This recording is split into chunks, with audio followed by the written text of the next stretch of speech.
has the most amazing response to his wife. Incredible.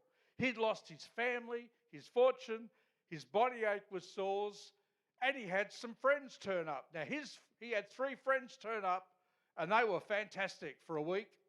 They sat there for a week with him, and they didn't say a word. Because I've got to tell you, sometimes there are no words. I've visited people in hospital who have just lost a newborn baby, and they've asked me why, and I have no answers for them. I could come up with some ideas, but I tell them the truth. I don't know. But what I do know, your baby's in heaven. Your baby will never know sickness, sin, or disappointment, but why it happened, I don't know. There are some things this side of heaven we will never know the answers to. And Job's friends turned up and they sat there with him for a whole week, silent, because what could you say? Get well soon? No, that doesn't cut it. And then his friends made a fatal mistake. They opened their mouths, and that's when the trouble started. And they piled on him blame and condemnation. But amidst of all those troubles, Job mustered together one spiritual triumph that, in my mind, overcame all his troubles that he endured. I don't see Job as a man of trouble. He certainly had some. I see him as a man of triumph, even though he had trouble. So what can we learn from the life of Job? You know, as human beings, we all have a trait which is common to everybody. We want to understand the reason why things happen. And blokes particularly, we want to know how stuff works. Not even when it's working, we want to know how it works. We need the answers. And sometimes it's easy for us to assume that when something bad happens to people, well, that's karma. You hear a lot of people talk about karma on our local community Facebook page. People say, oh, this person hit my car at the car park and didn't leave a note. And then people are like, oh, karma's going to get them. Karma is going to get them. They've done this and that, and it's going to come back and bite them on the backside. Well, that doesn't always work that way. Sometimes we suffer and we will never know the reason. Now, sometimes when I've suffered, it's because I've been an idiot and my own silliness. You know, I cut my head this week working on some trees, and Kerry Ann said to me, if you wore a hat, that wouldn't have happened. And, you know, she's right.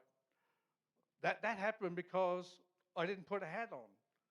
Exposed my head, got treed, silly. My fault, nobody else's.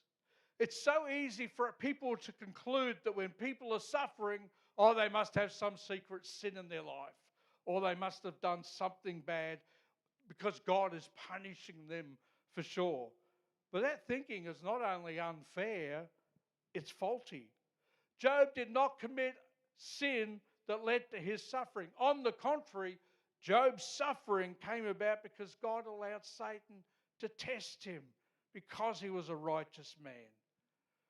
Why did Job have to suffer at all?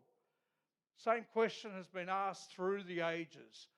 Why do bad things happen to good people?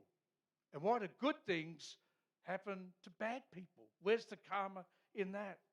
Every time there's a natural disaster or a mass shooting or awful things happen, and innocent people seemingly suffer for no reason. Where is the answer to those things? There are some answers. God gave us free will. Human beings are capable of making the most awful, awful choices. Job was so greatly afflicted by his problems that he cursed.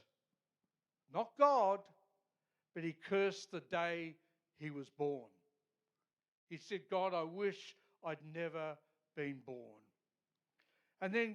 But Job did question God. He didn't curse God, but he questioned God.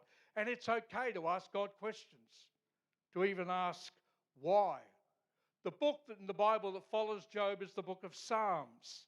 And prayer is often in the Psalms. It's a communication with God that is deep and personal and intimate and honest. And as Christians, we can talk to God about anything. We can ask God, why are these troubles happening? Job didn't hide his problems. He spoke of them openly. Job 7 verse 20. Job said to God, if I have sinned, what have I done to you, watcher of humanity? Why have you made me such a target that I have become a burden to you? In his anguish and his confusion, Job had a dialogue with God as a means of understanding his plight. And we're just like Job. When we're suffering, we ask questions of God. How long? How long is this going to go on for? When am I going to get the breakthrough? Why is this happening to me? And God does respond to Job, but not immediately.